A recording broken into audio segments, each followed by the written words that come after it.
తెలంగాణ వ్యాప్తంగా అనేక జిల్లాల్లో కురిసిన అకాల వర్షాలు రైతులకి నష్టాలే మిగిల్చాయి.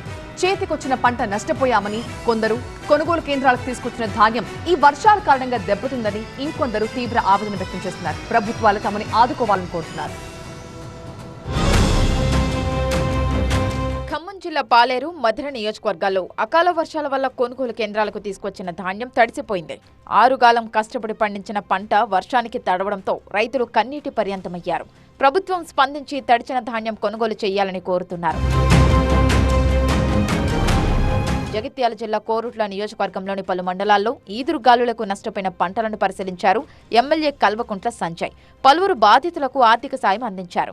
మామిడి, వరి, నువ్వుల పంటలకు పూర్తిగా నష్టం జరిగిందని, వారికి ప్రభుత్వం నష్టపరిహారం అందించాలని కోరారు. అన్ని పంటలు కూడా నీలపాలైనాయి. రైతులు గత 4 నెలల నుంచి కష్టపడి చేసిన పొలాలు, వరి, అలానే నువ్వులు, అలానే సజ్జలు అన్నీ కూడా నీలపాలైనాయి. కాబట్టి ప్రభుత్వాన్ని అతి తొందరగా వాళ్ళందరికీ కూడా రైతుకి కనీసం ఎకరానికి 25,000 కంపెన్సేషన్ ఇవ్వాలని చెప్పి ప్రభుత్వాన్ని కోరుతా ఉన్నాను. అటు పెద్దపల్లి జిల్లా ఓదెల మండలంలోని పలు గ్రామాల్లో అకాల వర్షాల వల్ల దెబ్బతిన్న పంట పొలాలను ఎమ్మెల్యే విజయరమణారావు పరిశీలించారు. నష్టపరిహారం అంచనాలు రూపొందించాలని అధికారులను ఆదేశించారు. సీఎం రేవంత్తో మాట్లాడి రైతులకు నష్టపరిహారం వచ్చేలా చూస్తానని రైతులకు హామీ ఇచ్చారు. ఏ గ్రామంలో ఏ సర్వే నంబర్లో ఎంత పొలం డ్యామేజ్ అనేటువంటి విషయాన్ని మరి పూర్తిగా సమాచారాన్ని తీసుకొని సర్వే నంబర్ వైజ్గా ప్రభుత్వానికి, జిల్లా కలెక్టర్ ద్వారా ప్రభుత్వానికి నివేదిక పంపించి తప్పకుండా అందరికీ నష్టపరిహారం అందేలా చూసేటువంటి బాధ్యత ఎమ్మెల్యేగా.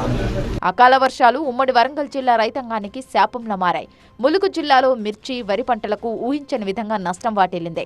ఏటూరు, నాగారం, కన్నాయిగూడెం, బాచేడు, మంగపేట, గోవిందరావుపేట మండలాల్లో వందలాది ఎకరాల్లో వరి పంట పూర్తిగా నేలరాలిపోయింది.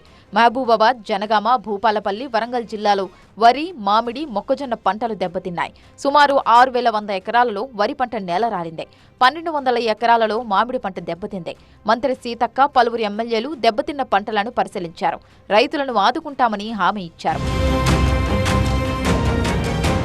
ఇక ఉమ్మడి మహబూబ్ నగర్ జిల్లాలోని కొత్తకోట, పెబ్బేర్, పెద్దమందడి, శ్రీరంగపురం, అడ్డాకుల, మూసాపేట్ మండలాల్లో అకాల వర్షం కారణంగా రైతులు నష్టపోయారు.